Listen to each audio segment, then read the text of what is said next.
प्यारे वीरो, जय भीम, जय भारत, नमो बुद्धा। काफ़ी समा लग जाने तो बाद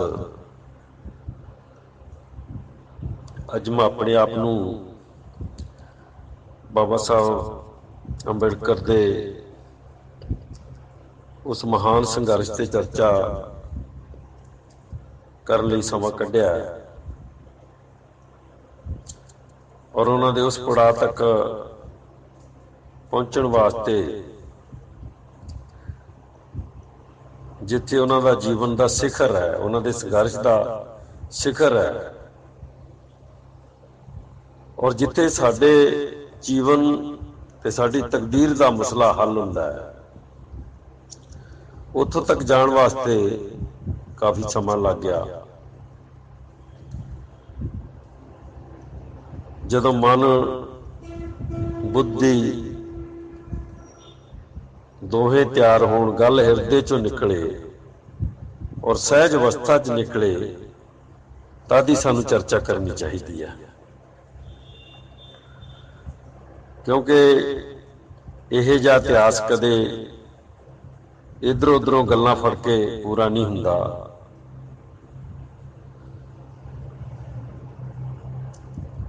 इस करके टाइम लगता रहा है, सानू कोई इहदा नुकसान नहीं है। अज मैं कोशिश कर रहा कि जिहड़ी गलबात साडी बाकी बची है उहनूं मैं पूरा कर सकां, तां ओह आपां उस पड़ाव दे आखिरी सिरे तक पहुंच गए जिथों तक जाण वास्ते सानू 1 अप्रैल तो बाद काफ़ी सोचना पिया, काफ़ी चिंता करनी पई, चिंतन भी करना पिया और समा भी कढ़ना पिया। कई बार अक्सर असीं कहने आ कि असीं अपने कीमती समय चों समा कढ़िया, असल विच असीं कीमती समय चों समा नहीं कढ़दे। जदों असीं अपने पुरखियां दी गल करदे हां जां उस इतिहास की गल करदे हां जिहड़ा साडे जीवन नाल, साडी गुलामी नाल, साडी आज़ादी नाल, साडी प्रगति नाल जुड़िया होया है, तां इह कीमती समय चों समा कढ़ना नहीं है, असल विच समय की सही कीमत पाउणा है। मेरा ख्याल है तुहानूं मेरी गल समझ लगी होएगी कि जदों ही असीं अपने पुरखियां दे इतिहास की गल करते हैं जां अपने जीवन की गुलामी की आज़ादी की गल करते हैं जां अपने समाज की बेहतरी की गल करते हैं या उन्हां पुरखियां दे संघर्ष की गल करते हैं जिन्हां ने साडा जीवन बनाया, तां इहनूं असीं समय की कीमत पाउणा कहने हैं, समय का सन्मान करना है कहांगे। तो मैं तुहानूं पिछली कड़ी तक ले जाना चाहुंदा है ताकि तुसीं जदों अगे वधो तो तुहानूं आसानी नाल समझ लगे गल। मैं तुहानूं दस्सिया सी कि 1946 च भारत दे 5 कौमी नेता सी, मोहम्मद अली जिन्नाह, महात्मा गांधी, पंडित नेहरू, बाबा साहब अंबेडकर और सरदार पटेल। ये मेरी गल याद रखनी है, तुसीं ये दिमाग चों नहीं कढ़नी। भावें तुहानूं 15-20 मिनट यह दिमाग च रखण वास्ते आराधना भी करनी पवे, भगती भी करनी पवे, तद भी तुसीं ये दिमाग चों नहीं कढ़नी। अक्सर ये लोग साडे दिमाग च नहीं रखते तो उन्होंने गल भी तां ही नहीं समझ लगती कि 1946 च भारत दे जानी गुलाम भारत दे कहो 5 नेता है, मोहम्मद अली जिन्ना, महात्मा गांधी, बाबा साहब अंबेडकर, सरदार पटेल, पंडित जवाहर लाल नेहरू। और जदों देश की आजादी का सवाल आया तो जिहड़ी कांग्रेस राष्ट्रीय आजादी की कमांड लेके चल रही सी, उन्हें फैसला किया कि देश का प्रधानमंत्री कौन होएगा। तद उन्होंने चोण की, पंडित नेहरू नूं 2 वोटां मिलियां और सरदार पटेल नूं 12 वोटां मिलियां। प्रधानमंत्री सरदार पटेल बनता सी, पर पंडित नेहरू ने दबका के कि कांग्रेस तोड़ देगा हो, और कांग्रेस टुटन का अर्थ मैं तुहानूं दस्सिया कि देश आजाद नहीं होएगा। तो देश आजाद ना होया तो हिंदू राष्ट्र पैदा नहीं बनेगा। ये सरदार पटेल, पंडित जवाहर लाल नेहरू ते महात्मा गांधी ये राष्ट्रीय आजादी के नाम पे हिंदू राष्ट्र वास्ते लड़ रहे लोग। मोहम्मद अली जिन्ना ते बाबा साहब किसी भी कीमत ते इनू हिंदुस्तान नहीं बन देना चाहते सी, और इनू अपना पुराना भारत वेखना चाहते सी। इस करके जदों पंडित जवाहर लाल नेहरू, गांधी और सरदार पटेल तिन्ने इकट्ठे सी, एकजुट सी, तां इन्हां ने पाक दी वंड दा मता पा के मुहम्मद अली जिन्ना नूं पाकिस्तान दे विच जाण लई मजबूर कीता। इहदा मतलब है कि 5 दे विचों एक नेता निकल गया। हुण जदों पंडित जवाहर लाल नेहरू ने देश नूं चलाउण दी बतौर प्रधानमंत्री कसम चुकी,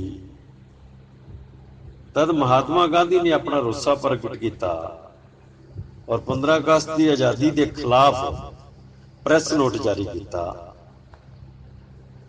और यह कहा कि जिहड़ी आज़ादी लई जा रही है ये सत्ता दे भुखे लोग है।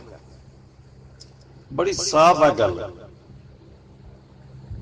हुण हिंदुआं दे 3 नेता है, जवाहर लाल नेहरू, महात्मा गांधी और सरदार पटेल। तुसीं ये भी याद रखना है कि सरदार पटेल नूं दबा के महात्मा गांधी ने पंडित जवाहर लाल नेहरू नूं प्रधानमंत्री बनाया। इसका मतलब है कि सरदार पटेल मंच तो रखी होगी उन्हें, ये तो हो नहीं सकता कि एडी वड्डी गल भुल जाए।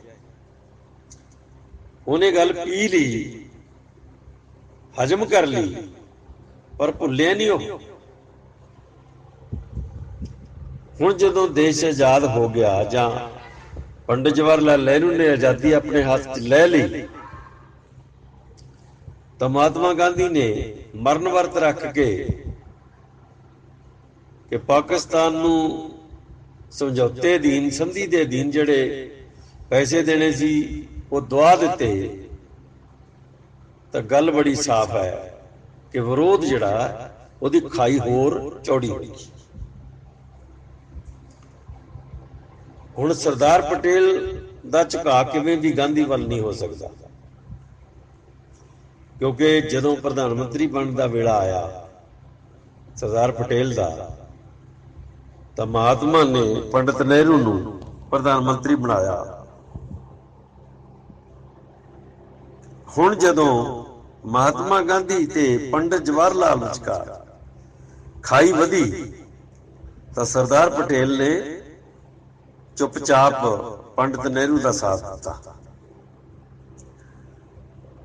सरदार पटेल गृह मंत्री है और महात्मा गांधी ते 3 बार जानी हमला होया, बंब सुट्टे गए।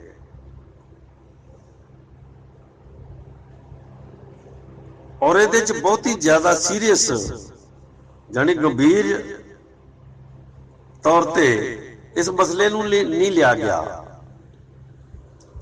जिहदा नतीजा यह निकलिया कि हिंदू महासभा के एक ब्राह्मण ने, जिहड़ा काफी लंबे समय तो तैयारी कर रहा सी,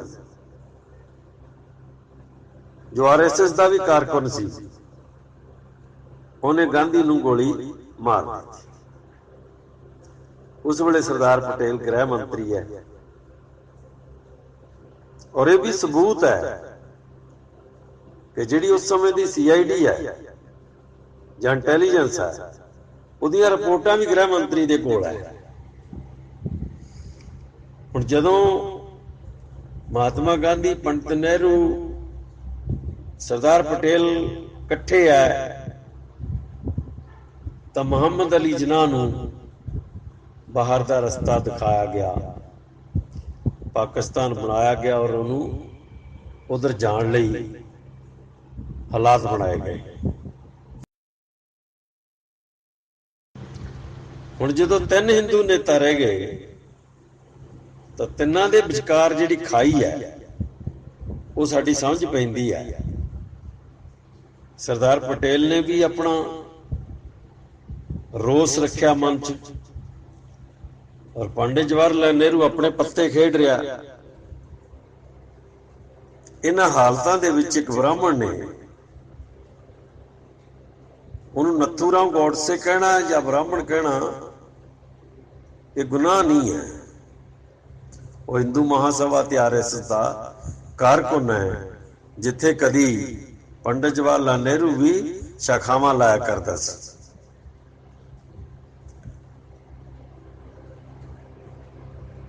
जदों उन्होंने देखा कि गांधी दा रवैया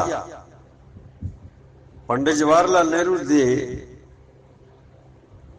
समानांतर ठीक नहीं है, सरदार पटेल ते गांधी विचकार भी वित है, तो यह जे हालतां दे विचों महात्मा गांधी की मौत निकली। मेरा ख्याल इहनूं समझण ते कोई बहुता जोर नहीं लगता, पर अज तक असीं ये मसला कदे सोचिया ही नहीं। हुण गांधी दे मरण तो बाद 3 नेता रह गए पिछे, सरदार पटेल, बाबा साहब अंबेडकर और पंडित नेहरू। जे असली नेता के हिसाब नाल वेखीए, देश का असली नेता तो वह बाबा साहब डॉक्टर अंबेडकर है,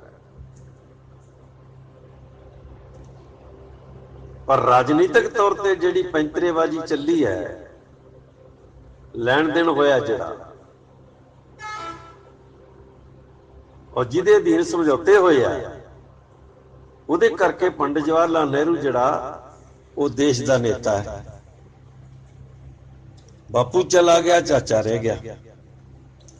सरदार पटेल शुरू तो ही पंडित जवाहर लाल नेहरू का खास आदमी रहा है, क्योंकि जदों जवाहर लाल नेहरू ने आजादी मिलदे ही थोड़े दिनों बाद अपना बनाया मता जिहड़ा रद्द किया कि पछड़ियां जातियां नूं हुण कोई अधिकार देण दी लोड़ नहीं है,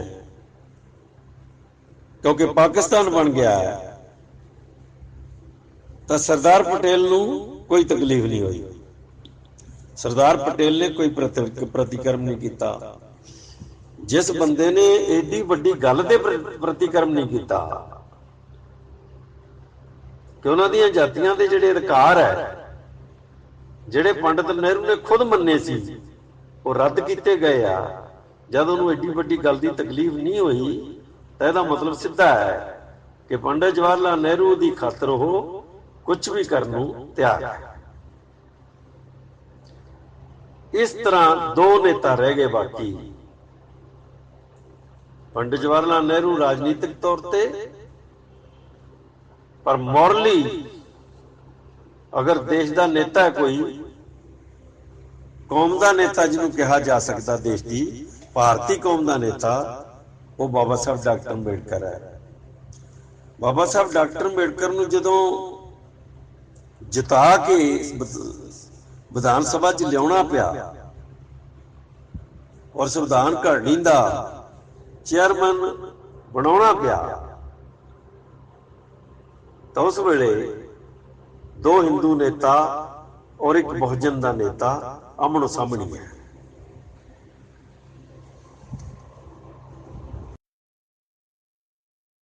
क्योंकि बाबा साहब बहुत दूरअंदेशी मनुख है, वो अंतरराष्ट्रीय पद्धर की सोच के मालिक है और बड़े निर्मल मन के आदमी हैं। वो षड्यंत्रकारी मानसिकता के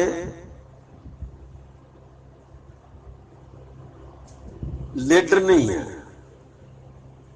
वो षड्यंत्रकारी होना उन्होंने फितरत का हिस्सा नहीं है, ये दूजे लोगों की फितरत का हिस्सा हो सकता है, पर बाबा साहब की फितरत जिहड़ी है वो एक महामानदार ते निर्मल मनुख की फितरत है। इस करके वो पंडित जवाहर लाल नेहरू नूं ज्यादा विरोध नहीं करते, सरदार पटेल का भी कोई खास विरोध नहीं करते। हालांकि इन्हां दोनों ते बाबा साहब विचकार एक बहुत वड्डी खाई है। एक पासे आर्या मानसिकता है और दूजे पासे भारती सिंधु मानसिकता है। एक पासे मूलवासी मानसिकता है और दूजे पासे डिस्कवरी ऑफ इंडिया वाले ब्राह्मण की, विदेशी ब्राह्मण की मानसिकता है। अगर थोड़े अंदर ये गल तुहानूं समझ नहीं पैंदी तो तुसीं उस वेले की राजनीति नूं नहीं समझ सकते। बाबा साहब नूं रोकण वास्ते और बाबा साहब की सारी कार्रवाई ते निगाह रखण वास्ते सरदार पटेल नूं निगहबान बनाया गया, निगरान बनाया गया, सुपरविजन दी गई और बहुत सारे मसले जिहड़े आ उठते रहे। और एक बारी बाबा साहब नूं सरदार पटेल नूं यह कहना पिया कि जे तुसीं मेरी गल नहीं मननी, ये ध्यान रखो इस गल का कि बाबा साहब नूं शरेआम सरदार पटेल नूं कहना पिया कि जे तुसीं मेरियां गल्लां मननियां नहीं है जां मेरियां गल्लां ते खामखा तुसीं अड़िक्का लाउणा है तां तुसीं संविधान अपना जितों मर्जी लिखा लो, मैनू नहीं जरूरत यह जिहा संविधान लिखण दी जिहड़ा मेरे लोकां नूं हक ना दिंदा होवे। मैनू संविधान लिखना उन्ना जरूरी नहीं है जिन्ना जरूरी मैनू अपने लोगों के भाव SC ST OBC ते औरतां दे हक लिखण दा मसला मेरा ते धार्मिक घट गिणतियां दे हक लिखण दा मसला, ये बासबूत है और ये लिखती है। उन्होंने मतलब सी कि जे हिंदुओं नूं ही अधिकार देने सारे ते SC ST OBC जां औरतां नूं बाहर रखना है जां उन्हां नूं अधिकारां दे विच बहुता शामिल नहीं करना तो संविधान नहीं लिखणगे। इहो जिहा संविधान लिखण वास्ते वो नहीं आए। तो सरदार पटेल ते बाबा साहब विचकार टकरा चलता रहा है। बहुत सारिया होर गल्लां ऐसी वो ना करिए तो गल चलती चलती बाबा साहब संविधान के बारे बहुत गंभीरता नाल लिखते रहे और उन्होंने जिहड़े बहुत बुनियादी नुकते सी उन्होंने पहल के आधार पर लिखा।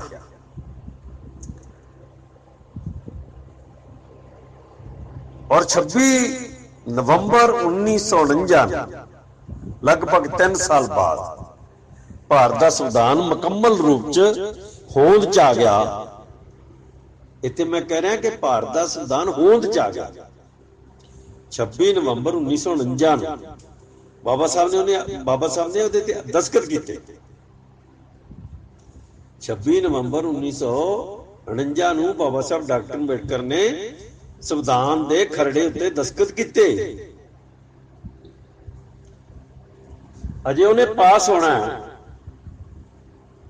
ते जिहड़े बददिमाग लोग या विरोधी दुश्मन लोग अजे तक ये कहते हैं कि उन्हें संविधान नहीं लिखा,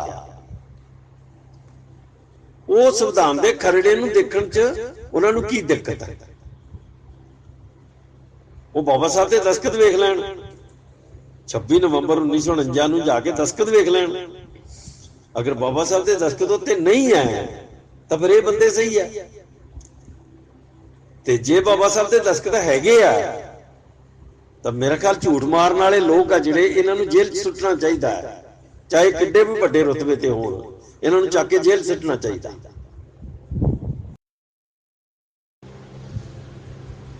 ਜਦੋਂ 26 ਨਵੰਬਰ 1949 ਨੂੰ ਸੰਵਿਧਾਨ ਤਿਆਰ ਹੋ ਗਿਆ, ਦਸਤਖਤ ਹੋ ਗਏ, ਅਜੇ ਉਹਨੇ ਪਾਸ ਹੋਣਾ ਹੈ, ਅਜੇ ਉਹਨੇ ਪੂਰੀ ਵਿਧਾਨ ਸਭਾ ਦੇ ਵਿੱਚ ਜਾਂ ਸੰਸਦ ਦੇ ਵਿੱਚ ਜਾਣਾ ਹੈ, ਯਾਨੀ ਸੰਵਿਧਾਨ ਸਭਾ ਚੋਂ ਨਿਕਲ ਕੇ ਸੰਸਦ ਵਿੱਚ ਜਾਣਾ ਹੈ, ਜਿੱਥੇ ਸੰਸਦ ਨੇ ਉਹਨੂੰ ਪਾਸ ਕਰਨਾ ਹੈ। ਇਸੇ ਸਮੇਂ ਦੌਰਾਨ ਮਿੱਤਰੋ ਇਹ ਨੋਟ ਕਰਨ ਵਾਲੀ ਗੱਲ ਹੈ ਕਿ ਸਰਦਾਰ ਪਟੇਲ ਦੀ ਮੌਤ ਹੋ ਜਾਂਦੀ ਹੈ। ਤਾਂ ਤੁਸੀਂ ਦੇਖੋ ਕਿ ਪੰਡਿਤ ਜਵਾਹਰ ਲਾਲ ਨਹਿਰੂ ਦੇ ਹੁੰਦਿਆਂ ਮੁਹੰਮਦ ਅਲੀ ਜਿਨਾਹ ਪਾਕਿਸਤਾਨ ਚਲੇ ਗਏ, ਪੰਡਿਤ ਜਵਾਹਰ ਲਾਲ ਨਹਿਰੂ ਦੇ ਹੁੰਦਿਆਂ ਮਹਾਤਮਾ ਗਾਂਧੀ ਨੂੰ ਗੋਲੀ ਵੱਜੀ।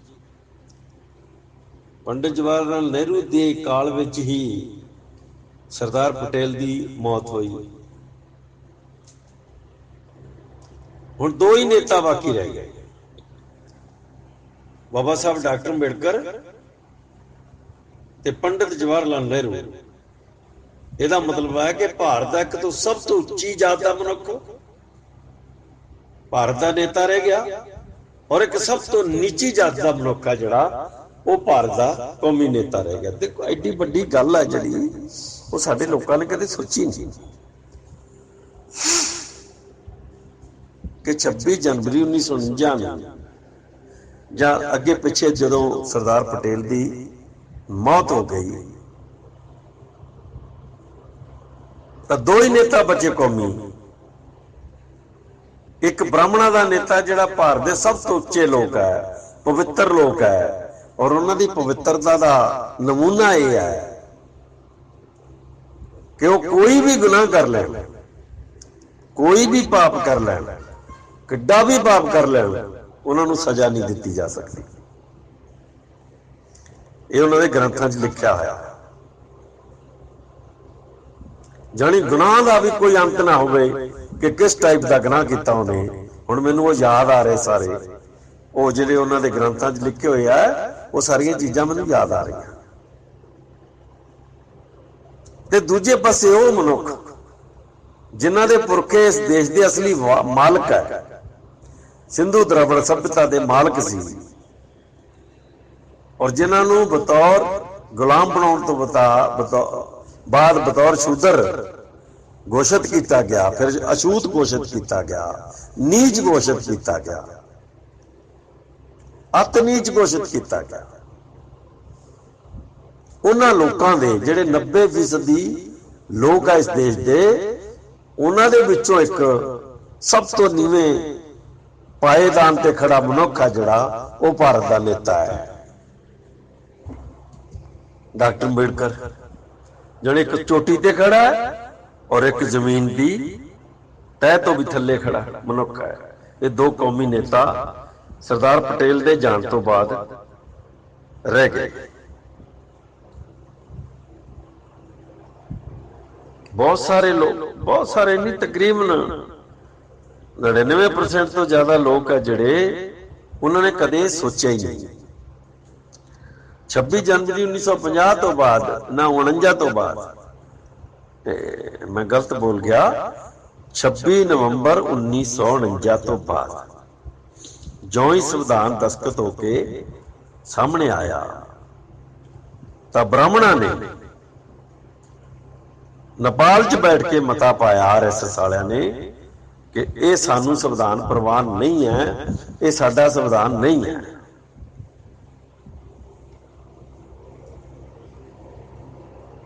ਔਰ ਉਸੇ ਸਮੇਂ ਜਿਹੜੀ ਤਕਲੀਫ ਦੇਣ ਵਾਲੀ ਗੱਲ ਆ ਉਹ ਇਹ ਹੈ, ਜਿਹੜੀ ਮਨ ਨੂੰ ਹਮੇਸ਼ਾ ਚੁਭਦੀ ਰਹਿੰਦੀ ਹੈ ਕਿ ਇੱਕ ਪਾਸੇ ਬ੍ਰਾਹਮਣਾਂ ਨੇ RSS ਵਾਲਿਆਂ ਨੇ ਮਤਾ ਪਾਇਆ ਇਹ ਸਾਡਾ ਸੰਵਿਧਾਨ ਨਹੀਂ ਆ, ਅਸੀਂ ਇਹਨੂੰ ਪ੍ਰਵਾਨ ਨਹੀਂ ਕਰਦੇ ਔਰ ਇਹਨੂੰ ਮੰਨਣਾ ਨਹੀਂ ਅਸੀਂ। ਦੂਜੇ ਪਾਸੇ ਤਕਲੀਫ ਦੇਣ ਵਾਲੀ ਗੱਲ ਕੀ ਹੈ? ਬ੍ਰਾਹਮਣ ਦੀ ਇਹ ਗੱਲ ਸਮਝ ਲੱਗਦੀ ਹੈ ਸਾਨੂੰ ਕਿ ਉਹ ਇਹੀ ਕਰੇਗਾ, ਇਹ ਉਹਦੇ ਹੱਕ 'ਚ ਇਹੀ ਜਾਂਦਾ, ਬਤੌਰ ਦੁਸ਼ਮਣ ਉਹਦੇ ਹੱਕ 'ਚ ਇਹੀ ਜਾਂਦਾ। ਦੂਜੇ ਪਾਸੇ ਇਨਕਲਾਬੀ ਸੈਫਾਂ ਦੇ ਮੋਢੀ ਜਿਹੜੇ ਆ, ਜਿਹੜੇ ਕਮਿਊਨਿਸਟ ਪਾਰਟੀ ਆਫ ਇੰਡੀਆ ਦੇ ਬ੍ਰਾਹਮਣ ਹੈ, ਉਹਨਾਂ ਨੇ ਮਤਾ ਪਾਇਆ ਕਿ ਇਹ ਸੰਵਿਧਾਨ ਸਾਨੂੰ ਮਨਜ਼ੂਰ ਨਹੀਂ ਹੈ। ਸਭ ਤੋਂ ਜ਼ਿਆਦਾ ਤਕਲੀਫ ਦੇਣ ਵਾਲੀ, ਚੁੱਭਣ ਵਾਲੀ ਤੇ ਸਦਾ ਮਨ ਜਿਹੜੀ ਹੈ, ਮਨ ਨੂੰ ਖੁਰਚਣ ਵਾਲੀ ਇਹ ਗੱਲ ਹੈ।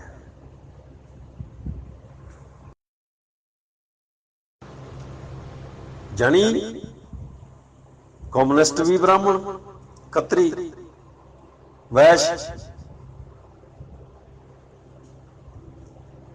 और आरएसएस भी ब्राह्मण, खत्री, वैश्य ते पंडित जवाहरलाल नेहरू भी कश्मीरी ब्राह्मण। ये मैं इको समय की गल कर रहा।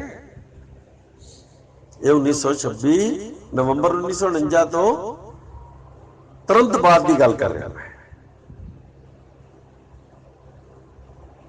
और उन्होंने विचकार खड़ोते है डॉक्टर अंबेडकर, ਜਿਹੜੇ ਬੰਦੇ ਅੱਜ ਵੀ ਡਾਕਟਰ ਅੰਬੇਡਕਰ ਨੂੰ ਭੈੜੇ ਸ਼ਬਦਾਂ ਨਾਲ ਸੰਬੋਧਨ ਕਰਦੇ ਆ, ਆਪਣੇ ਜਾਤੀ ਹੰਕਾਰ 'ਚ ਉਹਨੂੰ ਅਪਮਾਨਿਤ ਕਰਦੇ ਆ ਔਰ ਉਹਨੂੰ ਗਾਲਾਂ ਤੱਕ ਕੱਢਦੇ ਆ,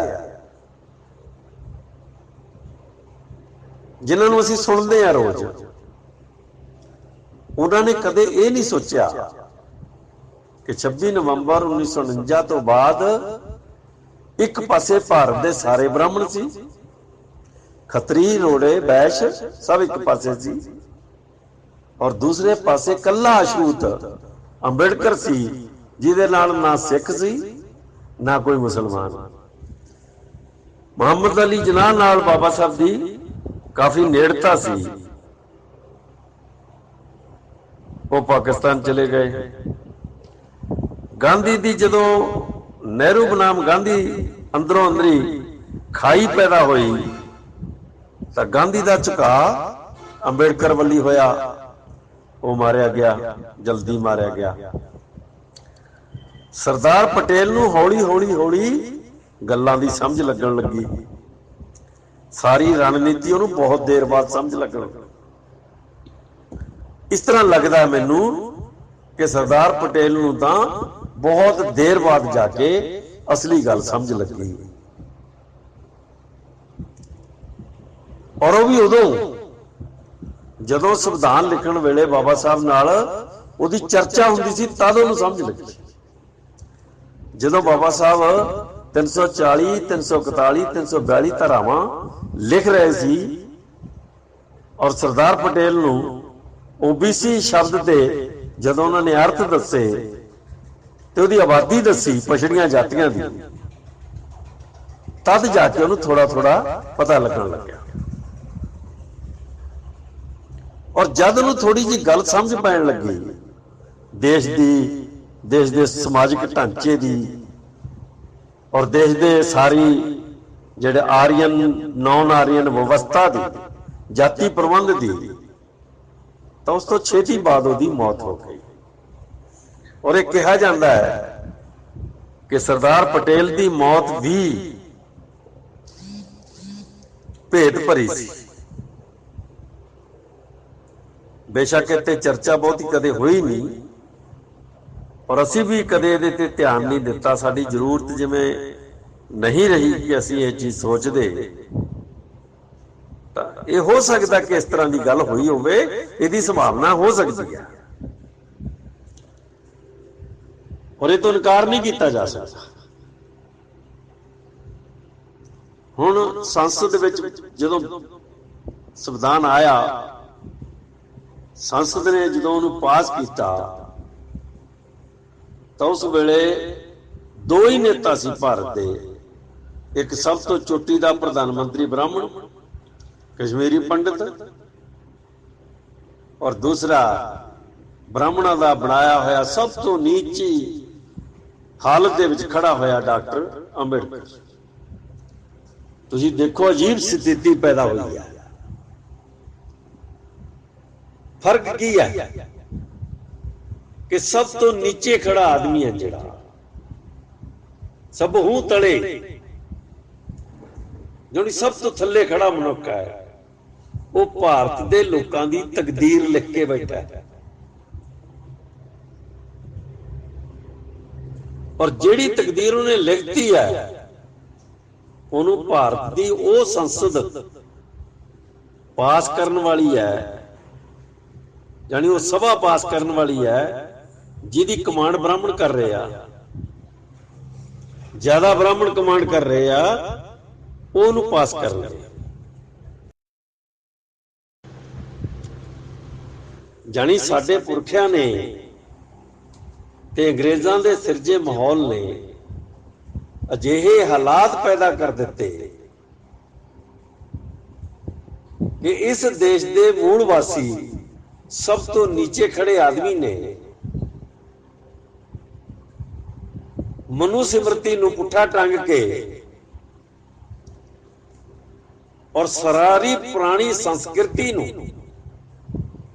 संविधान दे विच लिख के कि वो प्रवान नहीं की जाएगी, एक नवे लोकतंत्र की स्थापना कर दी, जिहड़ा असल च लोकतंत्र नहीं गणतंत्र है। और वो 26 जनवरी 1950 संसद ने पास करता। जानी भारत की तकदीर लिखण वाला मनुख है जिहड़ा, जिन्हों लोग अज भी गालां कढ़दे आ, अज भी भद्दे शब्दां नाल संबोधन करते हैं, अज भी उन्होंने चूड़े तो घट कोई नहीं मनता। जानी जिन्हां ने छोले दे के 10वीं पास की है, वो भी एक महान मनुख नूं गाल कढ़न लग्या, भैड़ा बोलण लग्या अग्गा पिछा नहीं वेखदा, सिर्फ जाति हंकार करके उस मनुख ने भारत की तकदीर किस्मत बदलती। जानी ब्राह्मणां नूं, ब्राह्मण जिहड़े ब्राह्मण कदे किसी नूं अछूत नूं नेड़े नहीं सी लगण दिंदे, और एक अछूत 95 कदम दूर खड़ के ब्राह्मण तो गल कर सकदा सी, और वो पानी तक नहीं सी पी सकदा, कपड़े नहीं सी पा सकदा, घर नहीं सी बना सकदा, जमीन नहीं सी खरीद सकदा, बस्ती च नहीं रह सकदा सी, दूर बस्ती जाके रहना पैंदा सी, झूठ खानी पैंदी सी, पढ़ नहीं सी सकदा, बोल नहीं सी सकदा, लिख नहीं सी सकदा, सिर नहीं उठा सकदा सी। उस जमात च पैदा होए बंदे ने मनुस्मृति नूं चक के पुट्ठा टंग दिता। मैं कामरेडां नूं, अपने भरावां नूं पुछदा हां कि जे तुसीं अंबेडकर दा साथ दिंदे तां अज भारत आ जिहड़ा वो क्रांति देख रहा हुंदा, इंजॉय कर रहा हुंदा, क्योंकि तुसी विरोधी रहे उस आदमी दे, और तुसी इस हद तक विरोधी रहे कि बाबा साहब डॉक्टर अंबेडकर ने संविधान च लिखना चाहया कि भारत की जमीन का कौमीकरण किया जाता है। यह सब तो बड़ा सवाल है। जिवें रशिया दे विच कौमीकरण होया भारतीय जमीन का इनकलाब वेले, तो बाबा साहब लिखना चाहते थे कि भारतीय संविधान भारत की जमीन का कौमीकरण करना कर रहा है, और एक कानून जो सर्वोच्च कानून है उसके अधीन अज तो बाद कोई आदमी वखरी जमीन का मालक नहीं होएगा, सारे उहदे च काम करने वाले लोग होणगे, सारिਆਂ ਨੂੰ बराबर काम दिता जाएगा, और सारे अच्छी रोटी खाण दे काबिल होणगे। बाबा साहब इस संविधान दे विच पाउणा चाहुंदे सी, और भारत दे कम्युनिस्टां ने बाबा साहब नूं तां की मनना है, उन्होंने उहदे लिखे संविधान नूं ही रद्द करता। यह है तकलीफ देण वाली गल। यानी जिहड़ी गल खुद कम्युनिस्ट कहंदे आ कि जमीन का कौमीकरण होना चाहिए, उसे दे खिलाफ उन्होंने मता पाया। ये साडे समझ नहीं आउंदियां गल्लां। ਮੈਨੂੰ ਕੋਈ ਮੇਰੇ ਉਹ ਭਰਾ ਹੈ ਕਮਿਊਨਿਸਟ ਕੋਈ ਉਤੋਂ ਆਕਾਸ਼ ਤੋਂ ਉਤਰ ਕੇ ਨਹੀਂ ਆਏ, ਉਹ ਸਾਡੇ ਨਾਲ ਦੇ ਹੀ ਜੰਮੇ ਆ ਸਾਰੇ, ਔਰ ਬਹੁਤੇ ਤਾਂ ਸਾਡੀਆਂ ਬਸਤੀਆਂ 'ਚ ਹੀ ਜੰਮੇ ਆ। ਝੋਲਾ ਚੁੱਕਾ ਜਿੰਨੇ ਉਹ ਸਾਰੇ ਸਾਡੀਆਂ ਬਸਤੀਆਂ ਜੰਮੇ ਹੋਏ ਆ। ਤੇ ਨੇਤਾ ਜਿਹੜੇ ਉਹ ਉੱਚੇ ਘਰਾਂ ਜੰਮੇ ਆ, ਤੇ ਜਿਹੜੇ ਦਰੀਆਂ ਵਿਛਾਉਣ ਵਾਲੇ ਆ, ਝੋਲਾ ਚੁੱਕਣ ਵਾਲੇ ਆ, ਇਸ਼ਤਿਹਾਰ ਲਾਉਣ ਵਾਲੇ ਆ, ਜਿੰਦਾਬਾਦ ਮੁਰਦਾਬਾਦ ਕਰਕੇ ਡਾਂਗਾ ਖਾਣ ਵਾਲੇ ਆ, ਉਹ ਸਾਰੇ ਦੇ ਸਾਰੇ ਬਸਤੀਆਂ 'ਚ ਜੰਮੇ ਹੋਏ ਆ, ਪਿੰਡਾਂ 'ਚ ਜੰਮੇ ਹੋਏ ਆ। ਇਸ ਕਰਕੇ ਉਹ ਭਰਾ ਹੈ ਸਾਡੇ, ਉਹ ਸਾਡੇ ਨਾਲ ਦੇ ਜੰਮੇ ਆ, ਉਹ ਸਾਡੇ ਭਰਾ ਹੈ। ਪਰ ਤਕਲੀਫ ਇਹ ਹੈ ਕਿ ਉਹਨਾਂ ਦਾ ਇਨਕਲਾਬ ਵੀ ਬਾਬਾ ਸਾਹਿਬ ਨੂੰ ਨਹੀਂ ਸਮਝ ਸਕਿਆ। ਉਹਨਾਂ ਨੇ ਸਿਰਫ ਜਾਤੀ ਆਧਾਰ ਦੇ ਉੱਤੇ, ਕਿਉਂਕਿ ਕਮਾਂਡ ਬ੍ਰਾਹਮਣਾਂ ਦੇ ਹੱਥ ਸੀ, ਕਮਾਂਡ ਜਿਹੜੀ ਖੱਤਰੀਆਂ ਤੇ ਵੈਸ਼ਾਂ ਦੇ ਹੱਥ ਸੀ ਭਾਰਤੀ ਇਨਕਲਾਬ ਦੀ, ਇਸ ਕਰਕੇ ਉਹਨਾਂ ਨੇ ਅੰਬੇਡਕਰ ਨੂੰ ਪ੍ਰਵਾਨ ਨਹੀਂ ਕੀਤਾ। ਹੁਣ ਤੁਸੀਂ ਦੇਖੋ ਕਿ 26 ਜਨਵਰੀ 1950 ਨੂੰ ਭਾਰਤ ਦਾ ਸੰਵਿਧਾਨ ਲਾਗੂ ਹੋ ਗਿਆ, ਔਰ ਉਸ ਸੰਵਿਧਾਨ ਦੇ ਵਿੱਚ ਲਿਖਿਆ ਹੋਇਆ ਹੈ ਕਿ ਵੀ ਦੀ ਪੀਪਲ ਆਫ ਇੰਡੀਆ, ਅਸੀਂ ਭਾਰਤ ਦੇ ਲੋਕ। ਕਿਸੇ ਨੇ ਕਿਹਾ ਅੱਲਾ ਦਾ ਨਾਂ ਲਿਖੋ ਮੂਹਰੇ, ਕਿਸੇ ਨੇ ਕਿਹਾ ਦੇਵਤਿਆਂ ਦਾ ਨਾਂ ਲਿਖੋ ਮੂਹਰੇ, ਕਿਸੇ ਨੇ ਕੁਝ ਹੋਰ ਕਿਹਾ ਉਹ ਮੂਹਰੇ ਲਿਖਿਆ ਜਾਏ। ਬਾਬਾ ਸਾਹਿਬ ਨੇ ਕਿਹਾ ਕਿ ਨੋ, ਲੋਕਾਂ ਦਾ ਨਾਂ ਹੋਏਗਾ, ਕਿਉਂਕਿ ਲੋਕਤੰਤਰ ਲਾਗੂ ਹੋ ਰਿਹਾ ਹੈ। ਇਹ ਬਾਬਾ ਸਾਹਿਬ ਦੀ ਦੇਣ ਹੈ ਕਿ ਉਹਨਾਂ ਨੇ ਡਟ ਕੇ ਕਿਹਾ ਕਿ ਕਿਸੇ ਅੱਲਾ ਦਾ ਨਾਂ ਨਹੀਂ ਹੋਏਗਾ, ਕਿਸੇ ਭਗਵਾਨ ਦਾ ਨਾਂ ਨਹੀਂ ਹੋਏਗਾ, ਕਿਸੇ ਦੇਵੀ ਦੇਵਤਾ ਦਾ ਨਾਂ ਨਹੀਂ ਹੋਏਗਾ, ਕਿਸੇ ਸ਼ਸਤਰ ਦਾ ਨਾਂ ਨਹੀਂ ਹੋਏਗਾ, ਕਿਸੇ ਗੀਤਾ ਦਾ ਨਾਂ ਨਹੀਂ ਹੋਏਗਾ, ਸਿਰਫ ਲੋਕਾਂ ਦਾ ਨਾਂ ਹੋਏਗਾ, ਕਿਉਂਕਿ ਦੇਸ਼ 'ਚ ਲੋਕਤੰਤਰ ਲਾਗੂ ਹੋ ਰਿਹਾ ਹੈ। ਤਾਂ ਉਹਨਾਂ ਨੇ ਪਹਿਲੀ ਸਤਰ ਜੋ ਲਿਖੀ ਉਹ ਕੀ ਹੈ? We the people of India, India that is Bharat. Baba Saheb ਨੇ ਲਿਖਿਆ ਕਿ ਉਹ ਇੰਡੀਆ ਜਿਹੜਾ ਭਾਰਤ ਹੈ, ਹਿੰਦੁਸਤਾਨ ਨਹੀਂ ਹੈ, ਹਿੰਦੂ ਰਾਸ਼ਟਰ ਨਹੀਂ ਹੈ, ਭਾਰਤ ਹੈ, ਭਾਰਤ, ਸਿੰਧੂ ਭਾਰਤ। ਔਰ ਵੀ ਦੀ ਪੀਪਲ ਆਫ ਇੰਡੀਆ, ਅਸੀਂ ਭਾਰਤ ਦੇ ਲੋਕ। ਇਹਦਾ ਮਤਲਬ ਬਾਹਮਣ, ਖੱਤਰੀ, ਵੈਸ਼, ਜੱਟ, ਤਖਾਣ, ਨਾਈ, ਚੀਬੇ, ਝੌਰ, ਮਜਬੀ, ਚਮਾਰ, ਜਲਾਏ ਸਭ, ਸਣੇ ਔਰਤਾਂ, ਸਣੇ ਮੁਸਲਮਾਨ, ਸਣੇ ਈਸਾਈ, ਸਣੇ ਪਾਰਸੀ, ਸਣੇ ਜੈਨੀ, ਸਣੇ ਐਂਗਲੋ ਇੰਡੀਅਨ, ਸਣੇ ਆदिवासी, ਸਣੇ ਸਿੱਖ। ਵੀ ਦੀ ਪੀਪਲ ਆਫ ਇੰਡੀਆ, ਅਸੀਂ ਭਾਰਤ ਦੇ ਲੋਕ। ਅੱਜ ਤੋਂ ਬਾਅਦ ਪ੍ਰਭੂ ਸੰਪੰਨ ਹਾਂ। ਪ੍ਰਭੂ ਸੰਪੰਨ ਦਾ ਅਰਥ ਸਾਡੇ ਕਿਸੇ ਪ੍ਰੋਫੈਸਰ ਨੇ, ਕਿਸੇ ਅਧਿਆਪਕ ਨੇ ਸਾਨੂੰ ਨਹੀਂ ਸਿਖਾਇਆ। ਜਿਹੜਾ ਮੈਨੂੰ ਹੁਣ ਸਮਝ ਲੱਗੀ, ਇਹਦਾ ਮਤਲਬ ਹੈ ਕਿ ਅਸੀਂ ਰੱਬ ਹਾਂ ਇਸ ਦੇਸ਼ ਦੇ। ਵੀ ਦੀ ਸੋਵਰਨ ਪੀਪਲ, ਜਾਨੀ ਸਭ ਤੋਂ ਉੱਤਮ ਤਾਕਤ, ਸਭ ਤੋਂ ਉੱਚੀ ਤਾਕਤ ਦੇ ਮਾਲਕ ਅਸੀਂ ਹਾਂ। ਰੱਬ ਦੀ ਪ੍ਰਭੂ ਸੱਤਾ ਤੋਂ ਉੱਤੇ ਹਾਂ ਅਸੀਂ। ਉਹ ਕੁਝ ਰੱਬ ਨਹੀਂ ਕਰ ਸਕਦਾ ਜੋ ਅਸੀਂ ਲੋਕ ਕਰ ਸਕਦੇ ਹਾਂ। ਇਹਦਾ ਅਰਥ ਇਹ ਹੈ, we the people of India.